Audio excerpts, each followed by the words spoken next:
Hey, welcome to your day off. My name's Corey. Of course, sitting with Bud. Tony, what's up? What's up, player? What's up, player? Where we at? We are at Premiere Orlando, yeah. 2019. Year 2 for us. Year 2 for Day us. 2 for us. Day 2. We got all the 2s going, right? Yeah. 2, 2, 2, and 2. Something like that. Something like that. Yeah, there's 2 of us. Well, not really. It's 3 of us sitting at the 3. table. Well, yeah. Right? I guess, there's a lot more than 2 of us.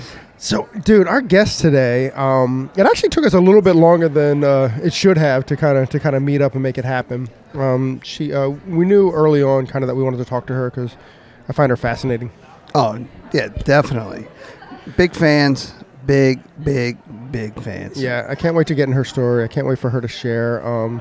She's got a lot to give our industry, and I'm glad that we can kind of I don't know, provide her to spotlight it or Absolutely. whatever. And she deserves to tell her story, and because just like any other story, I mean, there's people out there who's going to connect with her, and we, I mean, I feel that we instantly connected.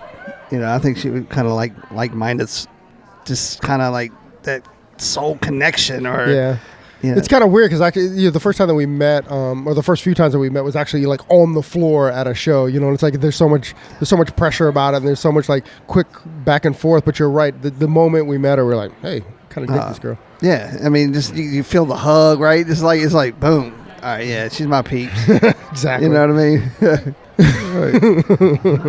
That's crazy. So our guest today is Sara Gallagher, and Sara's with Surface Hair, and like I said, man, like let's bring her in and let's get into it.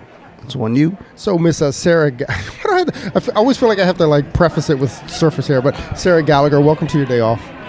Hey guys, I am pumped up to be here. I am super fangirling for you guys out there. Like I was fangirling for, I don't know, a solid 30 minutes, I think, before we even started. Because I am into this podcast. It is like... That's why it took us 30 minutes to get on. We're like, tell us more, Sara, tell us more. You're chatting it up. Yeah, for sure. But I love what you guys are doing. I mean, along with so many other people, but I truly believe that you guys are like both truly invested in, from someone just out of beauty school to somebody who's been in the industry for such a long time, and that you're 2 people that want to see people succeed. You know what I mean? And what you're doing on here is just positivity, good energy. And like I said, I listen to it to get me started for the day. Like, it is motivational for me. Well, that means the world to us, man. Yeah. Like that's. I mean, you kind of really touched it. I mean, she could have written our mission statement from when we did. Yeah. Like our goal was to reach everybody and was to touch everybody, and everybody in the industry. Not just whomever, but Exactly. everybody. Because our tag is community driven purpose. Yes. Yeah, exactly. And that's truly what our goal is. You know what I mean? And aside the brands, aside any of the tribes or cliques, you know what I mean? At the end of the day, we are one big community. Yeah, it's Yes. the people, right? Yep. Preach. Preach it! Yeah. Preach! Yeah. So this is embarrassing. Enough about us, Sara. Sara, kind of tell us where you're from. Sure. So I'm from Chicagoland area, in a suburban area just north of Chicago. If you can Google Lake Villa, it's kind of like a lake resort area, small area, but right smack dab in between Milwaukee and Chicago. So kind of some good life out there. Go south, go north. Yeah. What's the good life? What's the good life? Well, music has always been like a huge movement in my life. So just the ability to constantly go to shows and things like that, have access to amazing education, whether it's in Chicago or Milwaukee, right? And I forget, you take for granted the fact that you do live close to a big city, because there's so many out there that maybe don't have access or close access, or they have to commute hours and hours to get to somewhere for that, right? So yeah, it was a great place growing up. Brewers, Cubs, White Sox, what? I mean... Cubs, man. Cubs all the way. Right. Yeah. So sorry, Milwaukee. Right, I know, because it's kind of divided there. Yeah, no, I was still for the Cubs, my friend. So I guess you grew up right between Milwaukee and Chicago. Yep. How did you find the hair industry? How did you find our industry? Right, okay. So I come from a single mother household. Okay, my dad, he was like in and out, pound. strong women. And it was just my brother and I. And I grew up poor. My mom worked a lot, and she worked so much during the week just to try to have off like on a Friday so she can kind of sort of be home and catch up on stuff, So I knew early on that college, I wanted to go to college, and I ultimately did go to college, but I needed to pay my way. And that's where it started, is I was like, okay, I can get into the hair industry, work, and go to college. And I was offered beauty school through vocational school. So my high school, if you were a good student and you had a grade point average like 3.0 or higher, they paid for your beauty school. What? Yes. So it wasn't like a trade school within the system. It was like, oh, that's pretty cool. Man. Yes. So my junior and senior year of high school, I would get on a bus, and 50% of the day I would be at this tech campus, is what they called it, for beauty school. 16, 17 years old, right? And then I would commute back on a bus back to high school to finish my high school for 2 years. And I was a good student, whoop, whoop. So I got my beauty school for free.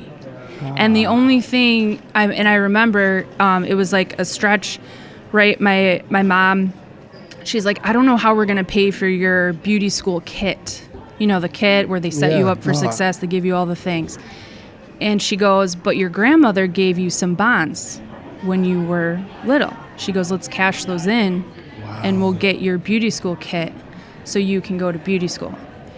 And that's ultimately how I was set up. So I had originally gone in it with interest, of course. My great-grandfather owned a barbershop in Chicago, Congress Barbershop. Like, it was kind of sort of in the family, right? And when I would go to get my haircut as a kid, I would always think about how amazing I felt when I was done, and was interested in it. But then ultimately I was like, I got to find a way to support myself through college as well. And this was my career path. And I had no idea how invested I would be in it. Wow. Yeah. That's cool, man. Yeah, it was a great opportunity to go through high school, right? Because what it does is at 18 years old, I graduated high school and I graduated cosmetology. Wow. And I was already working in a salon, but at that point, it's a great program, right? To help people move into their career path right away so they can start supporting themselves and get out on their own. And I moved out at 18. So I was living on my own at 18, going to school, building my clientele. So you said going to school, like after you got out of high school, you're a cosmetologist, college while you're working and... Yeah, I did. So after I finished beauty school and graduated, fresh 18, my mom's like, hey, so we're going to leave Chicagoland area and we're going to move to North Carolina, and I'm bringing your brother with me. What? And I was like, yeah, because she's originally from that area. She has a lot of brothers and sisters and family. And so she's like, are you coming? And at 18, I was like, no, I'm not coming. Because I had to think, I was like, I don't really see myself in North Carolina. Like, Chicago is my home area, and I just love the culture and just everything about it. So at 18, a couple months after, I moved out. And my first apartment was actually above the salon I was working at. That's kind of dope, though. It was. It didn't have a bathroom door or a kitchen. That's not so dope, though. But right for sure. It was like, gotta go to the bathroom. Gotta pull there was just a curtain, But for me, it was my own place. Right? It was my own place. There's no calling in sick. Oh gosh. Yeah, she would come up. Yeah, that's a whole nother story, my first salon story. But yeah, she would come up and knock on the door sometimes, though, if she needed extra help and whatever. So yeah, didn't have a far commute, friends. We just walked downstairs. You couldn't be late for work. No snow days. Not late for work. No snow days. None of that. Nope. But yeah, then at times, she needed a little extra help to come knock on my door, and I would. Of course. But, yeah, of course. She's my landlord and my boss. Yeah, all those things wrapped into one. Woohoo! But yes, long answer to your question is then yes, I was going to school, to college, and I ultimately graduated with an art degree. Oh, sweet. Yeah. So Had you always been into art, even like in high school and stuff? Oh, yes, for sure. All kinds of arts. From literature art, though, to like physical art, sculpting, painting. I love to paint acrylic. Don't have a whole lot of time right now, but absolutely, yeah. That's pretty awesome. I want a sculpture of my boy's face. I'm on it, man. All right. As long as you pay for shipping. Yeah. I'll pay for the You material. gotta ship me up there?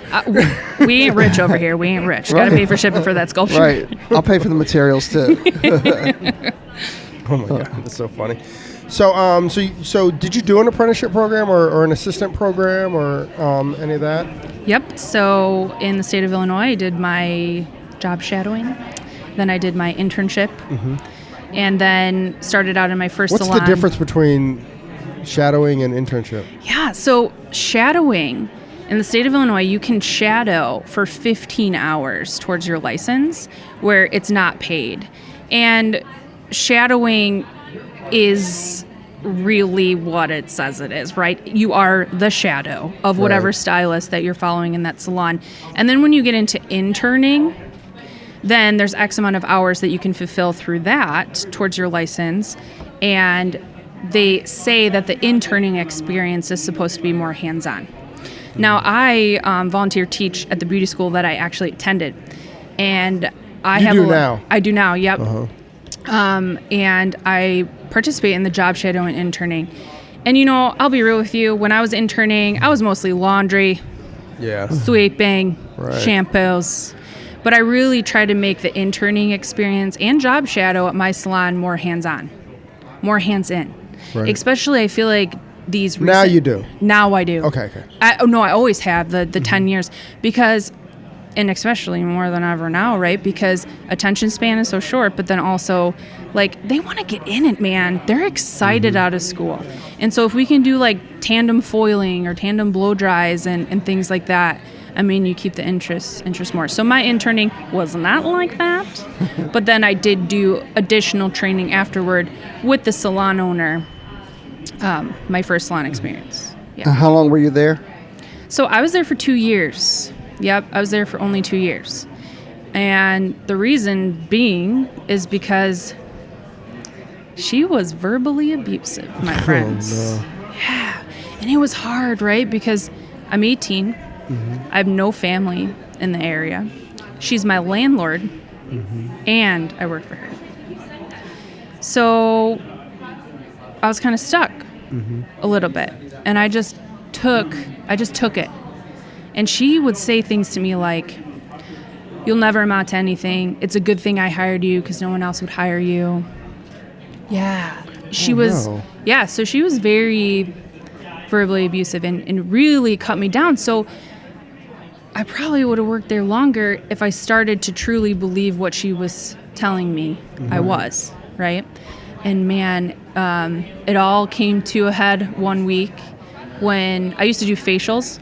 So I went to reschedule a facial because our facial room was under construction. And for me, here I'm thinking, like, this is good business, right? Like, our facial room's under construction. I forgot I had a facial Saturday morning. I'm going to move and reschedule because, like, I didn't feel like it was good business to be charging this woman a $70 facial when the facial room was under construction.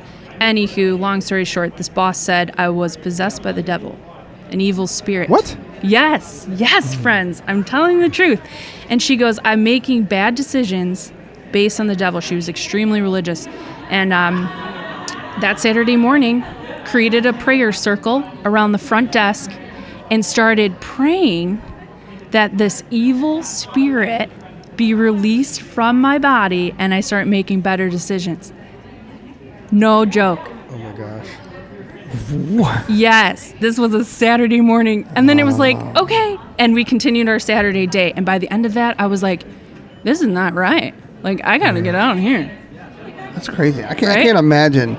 Here you are. You're a young 18-year-old female woman. You know, you just got out of high school. You just got out of cosmetology school. You're working in. Now your mom and your brother leaves to Carolina. You're there by yourself. No dad. No nothing. And then you got to deal with that. Yeah, she was the only adult in my life. at that time, right? And I looked up to her because I was grateful and thankful that she gave me a place to live. Because when my family had moved, I was just staying on people's couches. I was suitcase living, right? Sure, right. And so when she was like, I do have the space above the salon, but it doesn't have a bathroom door, it doesn't have a kitchen. I'll charge you this much. It might be for 3 months, it might be for 6 months. I didn't care. I was just happy to have my own space. Right. So I looked up to her, but I think I was so young and just being so vulnerable that I didn't really realize what was happening, and by the end of the 2 years, I was pretty broken stylist, right? And so I ultimately quit, and she looked at me and she goes, "You're not quitting. What? You're just having a bad day.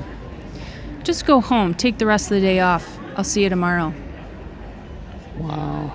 And I looked at her and I go, "No, I gotta go." Packed up my stuff and I left, and I did not have another job. Did your in head place. do a 360 like when you looked at her? Right. Boy, I'm not coming back. Yeah. I exited the building in flames. So, I mean, because not only were you giving up your job, but you're giving up your live space too, right? Yeah, and that was, so thank goodness for that. In hindsight, she kind of kicked me out a month before that happened, or like a short time before that. So I ended up getting another apartment with the actual employee who worked there. So that was awkward for her, right? So she stayed there, and I was like, "I'm bouncing, you guys." I'm bouncing. I'm out of here. Yeah, So I'm out of here. how was that? Like, she finished her day, you finished your day, you meet back at the apartment. How was that conversation? Like, how's crazy? Oh man, that was rough. First of all, no, I'm not going to drop names. Don't do that. No, we won't be doing that. Yeah, it was an interesting dynamic, and ultimately broke up our friendship. But that's okay. I'm a planner. I planned ahead and I saved so then I could live on my own. Good for you. I know. What drive? I don't know too many 18-year-olds that are like that kind of being determined and just the tenacity to succeed, to make it happen for yourself. Yeah. That's So where'd you end up after that? And then how long were you jobless? And then where'd you end up? Yeah, so I got a job at Hot Topic, No, hot topic. right? in the mall. Yeah. And just worked there a short time. I ran into a stylist friend from beauty school, and she was like, "Well, my salon is hiring." And without even a thought, I'm like, okay, I'm going to go there, right? Because my confidence was so low. I had been torn down, and she had told me no one would ever hire me, right? No one would ever hire you. You're not good enough. And so when my friend said there was an open position as a stylist for her salon, I thought, okay, I'm going to go there. I have an in, right? I didn't research the salon. I didn't know anyone there. And even like education and product wasn't really a thing for me. I just went there because I was like, this is going to be the only place that will hire me, was my thought. Right. So I went to another salon there, and I was there for a couple years. And unfortunately, I don't know what happened, but I kept getting paid in cash. Yeah. And I didn't really know why I was getting But paid you're in like, cash. word, this is awesome. Yeah, I'm young, right? Yeah, Totally. exactly. I'm like, yeah, cash money. And then I started to think about it, and I'm like, something's going on. So I asked for a pay stub. So I would get a pay stub on a Word document with my cash envelope. And then that's when I was like, I need some solid foundational education. And I had always wanted to be an educator in the future. And I'm like, how do I do this? And I saw that Rusk was actually hiring, building their team. I'd never used Rusk product before, but I knew I wanted to do education down the road. So I applied, and they said you needed 2 years experience, but I had a year and a half. And when they called me and left a voicemail on my phone inviting me to the training, I freaked out. That's so funny. That's Ruth Roche's story. Ruth Rose, she Trevor Sorby was looking to build his U.S. team, and one of the criteria was you needed 2 years of experience. She only had a year and a half, and she did it anyways. And then then she ends up being like artistic director U.S. for Trevor Sorby. Yeah. I love her. I freaked the other day when she just liked a post that I posted, and I screenshot it. I'm like, ah! And she messaged me, and she goes, "That made my day." I'm like, "You made my day." Yeah, she's You awesome. did. She's Yeah. That's pretty we cool. love Ruth. So now you're on the Rust team, and then there's a little piece missing from it in the story. Yeah. You were like beaten and unconfident in a sense, right? Mm-hmm. Like what gave you the nerve to kind of do to do the education side, and why did you feel that was your calling? So when I was in beauty school, I went to what's now called America's Beauty Show. Huge show, right? And I'm with my beauty school friends. That's the one in Chicago. In Chicago. The ABS. Yep. And I remember walking in, and as soon as I walked in, it was like, my people. That was the first show you'd ever been to. That was the first show I ever been to. And that's a wild, huge show, right? There's so much energy. There's so much chaos. There's a platform artist on every corner, literally. And I ran into, and I couldn't tell you the brand. I couldn't even tell you the person. But this super cool, tatted up, piercings, like funky hair on the corner, platforming and doing color. And I was like, I want to do that. And I could see how she was just bringing in the audience too. She had a whole crowd around her, and even us, just everything she was saying. And so I was like, I want to be a part of giving back in that way, really. But also, she looked wicked cool. Because wicked cool is our industry, right? Well, when you're in beauty school and you're like 16, 17, you're like, that's cool. How do I do that? Yeah, right?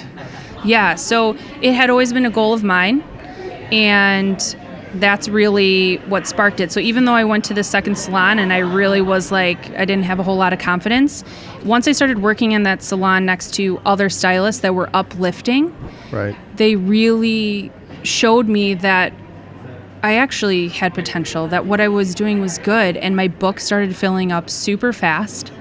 And I became in demand, and I was like, I'm applying for this Rusk opportunity, even if I have only a year and a half experience, because I want to be in education. Right. Yeah. Hey, kudos. I mean, that takes a lot of guts. You know what I mean? To go after something that you have no experience in. None. Zero. Didn't even know the products. Right. Exactly. What is this? I was like, I need to get my foot in. I want to do this. Who is building their team right now? This That's one. So cool. And of course, Rusk. I mean, they had some cool imagery too at that time. They did. Shattered stuff, and that's it. And they were more of kind of a haircutting like company, right? So were you educating with haircuts? Yes. So I started with them educating with haircuts and product knowledge, but I was around during the birth of their color line. So that was a really cool behind the scenes experience for me, because playing with color that wasn't out yet, creating formulations, learning the ins and outs of this color line that they were developing was I didn't know it at the time, but a huge learning moment for me. Next to some of my biggest mentors, Angela Greenland and Maria Guasta, that were on the creative team forever. Those two women really made a huge influence on me and color. And that's when I was like, color has my heart. Then I started teaching color with Rusk. And are you kind of known as a color educator now? Yep, I am. I love to cut. I love to do both. Mm-hmm. But yes, color is where I'm at. That's pretty cool. Isn't it weird that it's kind of hard to break in both sides, right? It's kind of hard to be like both a color educator and a haircutting educator, Yeah. I feel like we're in a time where people are starting to specialize more in, well, not just like one or the other, but to be a specialist in something. Right. That's maybe it just has to do with more with branding. Branding. It takes so much work, and it takes That's so much effort to do it that maybe you don't have time to kind of brand yourself as all the above. The master. Exactly. Yeah. How long were you with Rusk? I was with Rusk for 6 years. Oh, cool. Yep. Yeah, and it was a really great experience. There was a lot of hard learning. I have to say that they provided an amazing foundation for me. Their education was no joke. And that's what really, shall I say, kicked my tush into like buckling down and cutting with a purpose, because they were such a foundational haircutting company. And I'll be real, like looking back, I gave some bad haircuts. Like imagine 18 years old, right out on the floor, and you're trusting me to touch your hair? I did some crazy haircuts, not a good way. So yeah, they gave me the confidence for that. So after your so your next job after working for Rusk, was it I don't know what question I'm asking. Did you go right into like another education company, or what happened right after Rusk and right after your Rusk experience? Yeah, so I joined the Rusk team, and you really have to go through like a lot of rigmarole in order to get that done. So that was a huge honor, and then you climb the ladder and you teach classes. Well, clearly the salon I was at, getting paid cash and all that jazz, really wasn't lining up that it was correct. And I went into an absolutely gorgeous salon, huge salon, spared no expense, and taught a Rusk class. So the salon owner was like, hey, I really want you to work here. And at the time, I was just feeling like there's some crazy things going down at the other one. I better bounce. Something fishy is happening, right? Are they still in business? Yeah. Are they still there? Not still there. Unfortunately, I left, and a year later, the girls showed up, doors were closed, all their stuff left inside. Yeah, wasn't paying taxes. There it was. So yeah, I went on to another salon, still educating for Rusk there, became the artistic director within that salon, started to train their staff as well within that salon, and I was on the Rusk journey really at that point.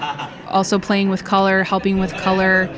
Then they provided me with some amazing opportunities. Got to work with Charlie Price, which was the bomb. Freaking love Charlie Price, man. I was his colorist for a few shows. And I remember, and I was still really young at the time, and I remember the team being a little nervous to work with him and be his colorist in the room. And I was like, I'll do it. Of course, you have no fear. No fear, right? When you're in your early 20s, no fear at all. So I was heck, like, you had no fear graduating high school, deciding to stay by yourself. Had no, you know what I mean? Yeah, I mean, mad respect. I mean, so you just sounds like you just had the courage to be able to tackle on something that could be, most people find either, fearful or too big of a mountain to take on, but you took it on, straight on. So you said everybody else is a little bit nervous, but you said, I'm going to take it on. I did. You know what I mean? Yeah. And you're young still, early 20s. What's the thought process, or what? I mean, what was did you have like a big end goal, or are you just like, you know what, I'm just going to take it as it comes? So for me, I saw it as an opportunity to work with someone who I knew had an amazing background with education, who had been in the industry doing a lot with like editorial and just like his hands in a lot of different buckets, right? Sure. And he had been on Sheer Genius, and I had seen it, and I was like, I like this guy, right? And so when everyone else was really nervous about it, I was like, I'll do it.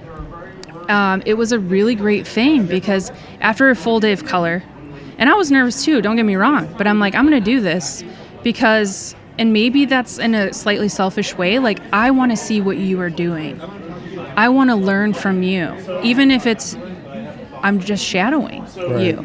I mean, I didn't know if I'd get that opportunity again. I mean, here was this kid from like smack dab in the middle of Chicago and Milwaukee here, right? Like out on my own, coming from like no one will ever hire you. So I was like taking the opportunities, right? Working with Charlie Price must have been just an amazing experience. What was that like? What were your big takeaways from Charlie?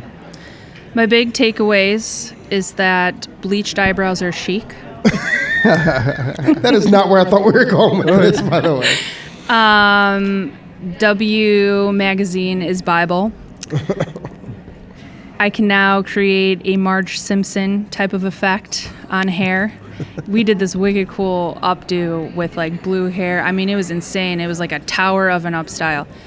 But I would say I realized he's a real person just like you and I. And though everyone was nervous, and I was nervous to work with him like that, at the end of the day, he asked me to have a glass of wine with him. Oh. And I did not drink wine at the time, wasn't much of a drinker at all. And he's like, I need a glass of Chardonnay. I had never had Chardonnay. I was like, yes, that sounds amazing. I have what he's having. Yeah. And we sat down and he said, you know, I felt a little uncomfortable today because I felt like no one really wanted to talk to me. And I said, well, that's not it. You know, I'm sure they're just in awe of what you're doing, creating, or just a little nervous, like, you know, a guest artist coming into a already established team. Right. And so after that, he requested me for a couple shows to be with him and work with him. And we developed a great relationship. And it was just for that short time. But I learned a lot that way. And one thing he said to me was, because then I went on stage with him and I presented the color, and then he did upstyling and a few other things. And it was the biggest stage I'd ever been on. My feet were still getting wet with education. I'm holding a handheld and I'm shaking like I'm going to drop this. Okay, a sea of people, and I don't know what happened, but I blacked out when I got off stage. He goes, I love that you are so funny. He's like, you need to show more of that on the stage, I think. And I'm like, really? And that's when I realized, like, you need to let more of yourself come through when you're presenting. Yeah. Because you're okay, Sarah. It's okay. I mean, what a great piece of advice, because, you know, everything that, you know, even like with your first owner and stuff, you know, you had to fight all that, right? You had to fight that you're not worthy. You had to fight that, you know, and not only the validation, but the push forward to be like, Sarah, you're okay. Mm-hmm. Right? And okay. Sarah, you can do this, and you're worthy. I mean, that's basically what he's saying, right? Yeah. Like, you're worthy to be on the stage. What a great mentor. I know. Yeah. What a great thing to hear. Yeah. Somebody like that taking you in under their wing a little bit while you're that young. Sure. And then, you know, taking that opportunity to say, you're okay, kid. Right. You know, yeah. That's pretty awesome. So that was my hugest takeaway. Beyond the bleached brows. Okay. Right. Beyond that. Still liking the bleached brows. Right. Chic look. Yeah. I like it. So what's after Rusk? So after Rusk. So at this point, I'm on my third salon. So it was like 2 years at the first salon, 2 years at the second salon. I still hadn't found my happy hair home and the culture that I really wanted to be in. Did you know it at the time? Did you know what you were looking for, or were you just like, this isn't it? I didn't know what I was looking for, but it was very much, this is not it. Because the second salon that I was at, the cash money flow, right? And then the third salon that I'm brought to, beautiful salon, pristine salon. She knew me, educator first, and then I became the artistic director. Unfortunately, the salon owner had some struggles with alcohol and drugs, and she also was verbally abusive as well, not only to me but the entire staff. And when I started to not want to come to work every day, even though I loved what I was doing, or I started to get scared or nervous to speak to someone who's supposed to be my mentor, my boss, is when I realized this is not the place for me either.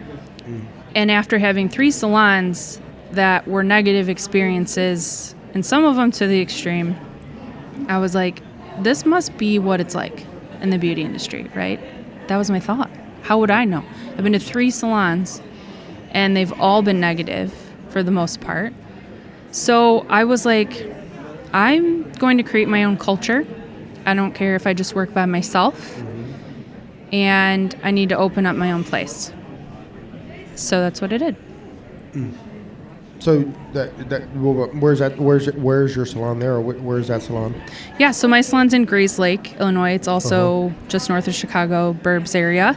It's been 10 years that we've owned it. And so when I left that salon, I didn't work well, I went to people's houses to try to, but yeah, had a space, and the whole salon ownership story, right?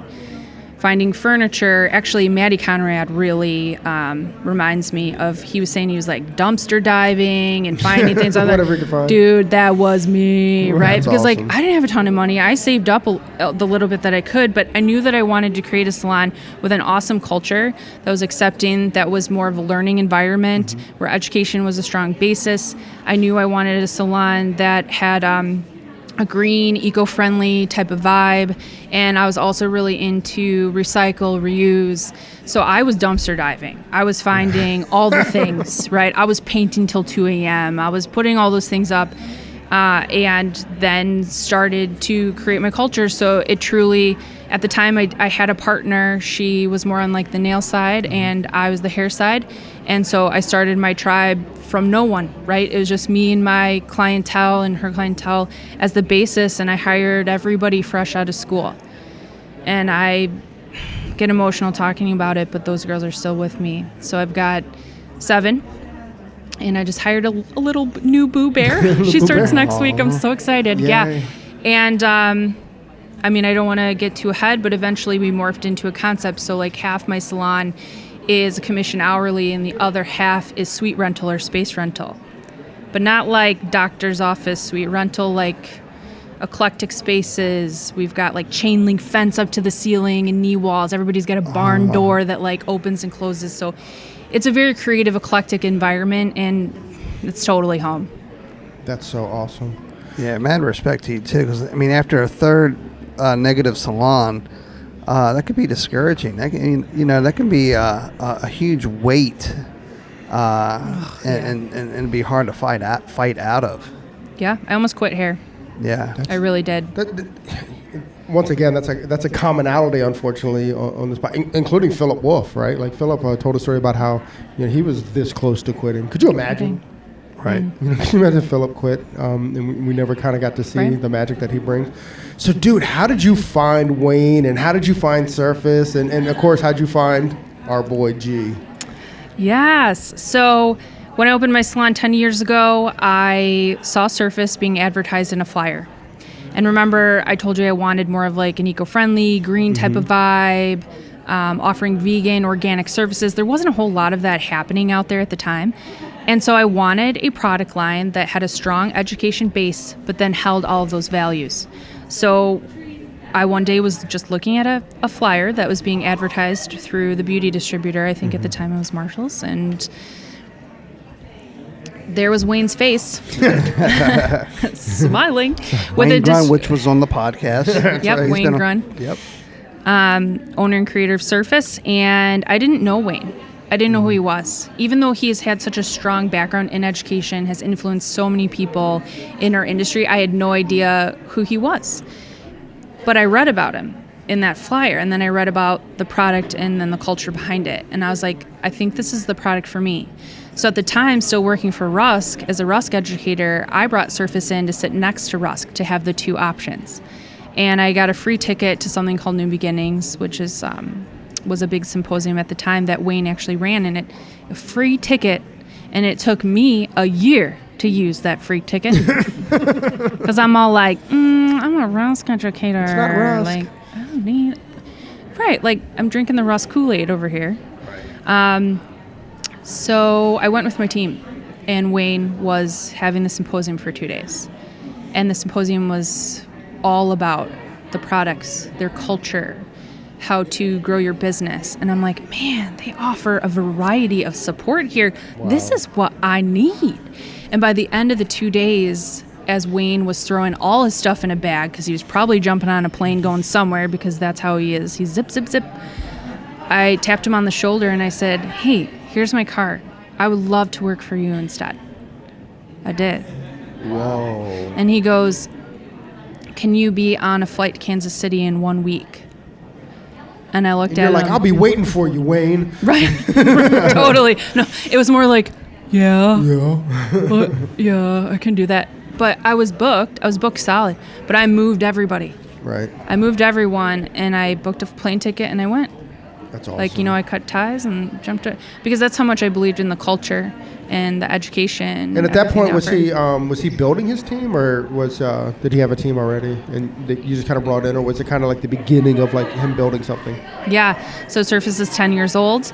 My salon is 10 years old. So it was shortly after. So he had a small core team, and he was still building. So I've been with Surface for 8 years. No. They haven't been the same. In a positive way. Thank you. Sending love over there on that side of the table. Sending the loves. Thank you. Yeah, so worked my way up. That's so cool. Did you know G before Surface, or did you meet him in the Surface experience? I met G through Surface. And I have to say, okay, so G is definitely one of my favorite people of all time. He is so humble. Mm-hmm. He has been instrumental in my growth with Surface, but not only on a level beauty industry wise, but personally. Mm-hmm. Okay, he is a good dude. The best. And to this day, I will still call him to like bounce. I mean, we talk all the time, but to bounce ideas off him, like, you're the person I need to talk to you about this because you're going to give great insight and fair insight, mm-hmm. right? And I don't know how to explain it, but he is like my calm, right? No, I get that. I completely get that. He is my calm.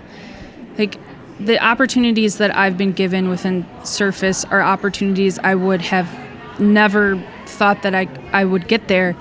And he has his hand in some of those, mm-hmm. in recommending me for them, right? Mm-hmm. And see, I don't getting so emotional over here about him, but just go. He is the underdog, or he is a fan of the underdog, right? Yeah. And he sees the potential. And when I can remember being so nervous for my first video shoot or photo shoot, or so nervous for my very first big stage presentation with Wayne and maybe with G. But it's like, as soon as G shows up, I'm cool. Isn't that crazy? Like, his presence, he's just my calm. And it still happens to me. Like, I was on my way to do the 2020 collection for Surface, and we all met up in the Minneapolis airport. And I don't know why, you guys. I was just nervous. I care, right? I care a lot. And as soon as he showed up, I'm like, I'm good. I'm cool. I wonder if it's like, she's going to kill me for saying this, but I kind of wonder if it's like if it's almost like parental kind of comfort. Oh, he's got me, kind of like he's got me, mm-hmm. and I can rely on him, and that's it. That is it. That's it. That's totally it. You identified it right here. We just had a right. Yeah. So can we call him Daddy G? Yeah. Daddy G. Papa G. Oh man. I'm gonna go down to the booth. I'm gonna call him Daddy G today. I don't think he's gonna like that, right? But I can't wait till the text messages I get now from G. So everybody out there who knows G, Daddy G. Yep. Hashtag Daddy G. I have to get him a shirt. Yeah. Right. Another shirt. You're going to have to come out with a collection of shirts, by the way. Right. Right, because you're like, oh, that'd be a good shirt. Really, though, come out with a collection of shirts, because fangirls like myself, I'll buy a few of them with the saying on it. When at that moment in time when you're like, that should be a shirt. I'm like, that's the shirt I want. That's the shirt I want. Yeah, absolutely. We're doing limited supply, Right. So yes, limited supply. Special edition shirts. I like this. I like where we're going with that. Like a couple each. That's it. Yeah, for sure. Yeah, but Daddy G. Yeah, I think you identified it. Like, you hit it right on the nail. There's very few people that you meet in your life, I feel, that 150% they will catch you if you fall. Mm-hmm. And he's that dude for me. I get that. I mean, I get that completely, and not to bash you, because that's what I'm trying to do at all. No. But it's I think G has that effect on a lot of people, and, yes, and those that know him, that's part of why you love him. Yes. Right. Like he's like old school in the sense that exactly that. Mm-hmm. If he's your boy, he's your boy. Yeah.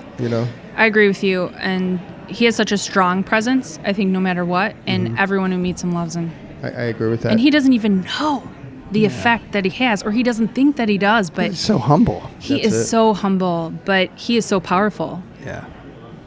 I wish I could give out his Instagram handle, but I'm not even sure he has an Instagram. He does. He does? Okay, Yeah. so you're going to put it up, and Okay. then we're going to have everybody attack G and say, G, why aren't you on the Boys podcast? That's exactly what's going to happen. That's what we're going to do. Yeah, because for those of you guys who haven't met G yet, you're missing out. His podcast will be hashtag Daddy G. Hashtag Daddy G. Thanks, Sarah. And let me give just 2 minutes about our history with G, just Please do. for the Please people that do. listen. We actually, Tony and I, we went to hair school together, and G was our instructor. So we actually met G on an exchange trip when we went to Graham Webb, which, by the way, we just interviewed Graham Webb. Tune in. So we met G in London during that exchange thing, and then he came back to the U.S. and he's kind of never left. You know, so He's like, hey, boys, I'm here. I'm here and I'm not leaving. Yep. Right. So anyways, that's kind of our history with him. We've known him for 1,000 years. He was an integral, I don't know if it's a sounding board, I guess, for the podcast. Like when we did it, or when we were thinking about doing it, or kind of in it, you know, we definitely talked to G and see, you know, if Tony and I were kind of out of the industry as far as like the show kind of stuff for so many years, like, is it something that the industry wanted or needed or whatever? And G was our sounding board, and he was like, boys, you got to do it.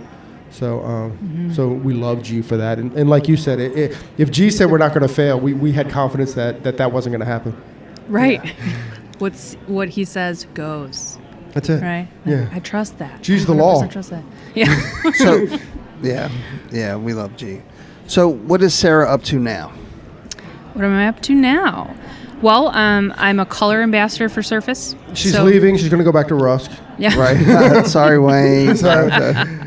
No.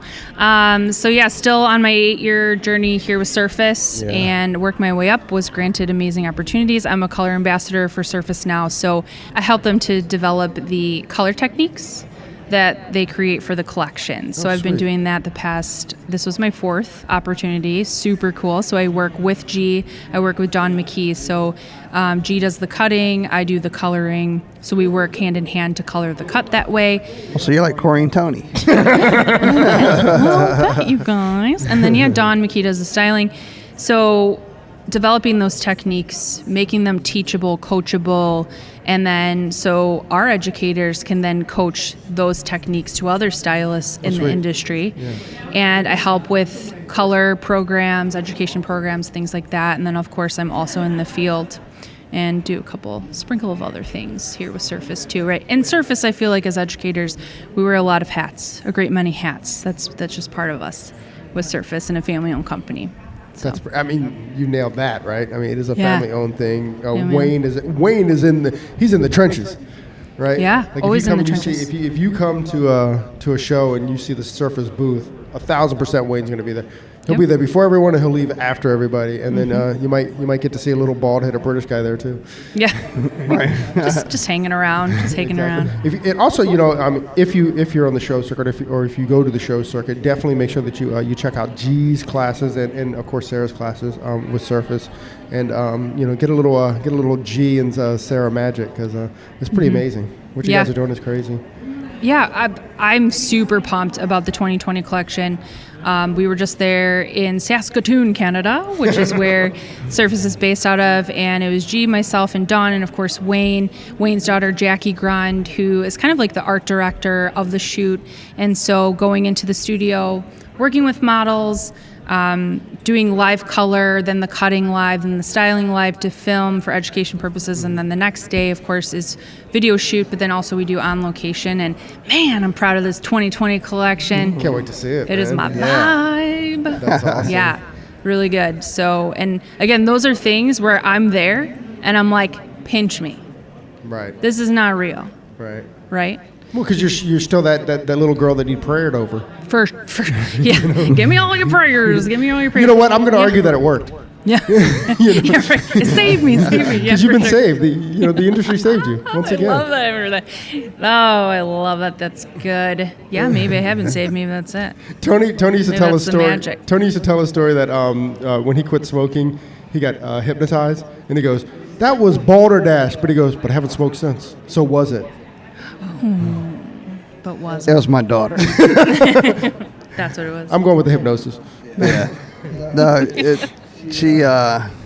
another podcast. That's all a another- whole but yeah. other podcast. Yeah. But I quit smoking a long time ago.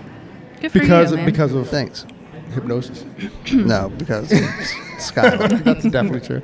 That's 100% true. So Sarah, like if people want to find you on the socials, where do they find you? How do they get you? What's your handles? What's all that stuff?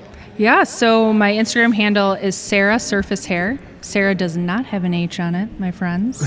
So SARA Surface Hair. H-less Sarah. H-less Sarah, exactly. That should be your next handle. H-less Sarah. Oh, I kind of like that. Yeah. I need to do that. Mm-hmm. You're full of ideas. Yeah.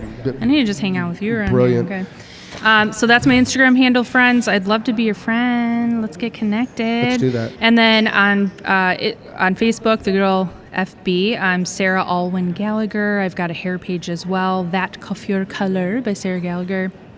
So I've got a couple things that you can follow. That's awesome. Every other Wednesday, I do a live video called Color Me Wild Wednesday, where I do just experimental color placements. It's Right. kind of like, I'm going to work it out for you so you don't have to, and we'll see how this turns out.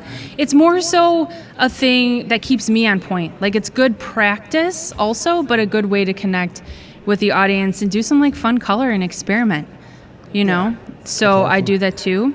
Do you take suggestions about what the next experiment's going to be? Heck yeah. That's awesome. Absolutely. So, and no joke about this whatsoever, and it's probably my art degree. So we're unpacking boxes in the model room this weekend. And you know those like weird cardboard dividers for products? You have the sectionings? The that like, sections? the sectionings. And I'm like, you guys, I'm going to take this and I'm going to do a color technique out of it.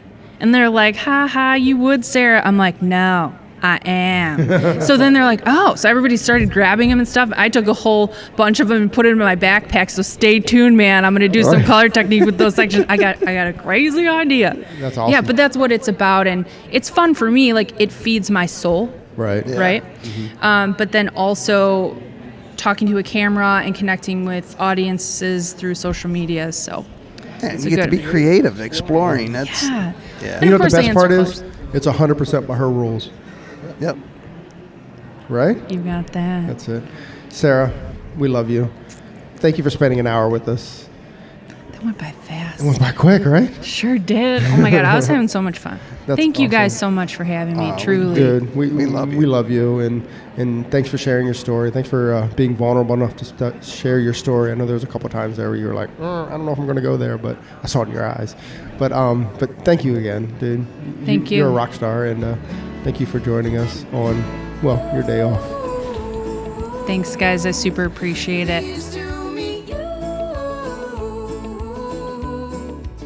Hey, so there it is. Hey, this is a message that we've been trying to bring, I don't know, for the last couple months, actually since we started the podcast.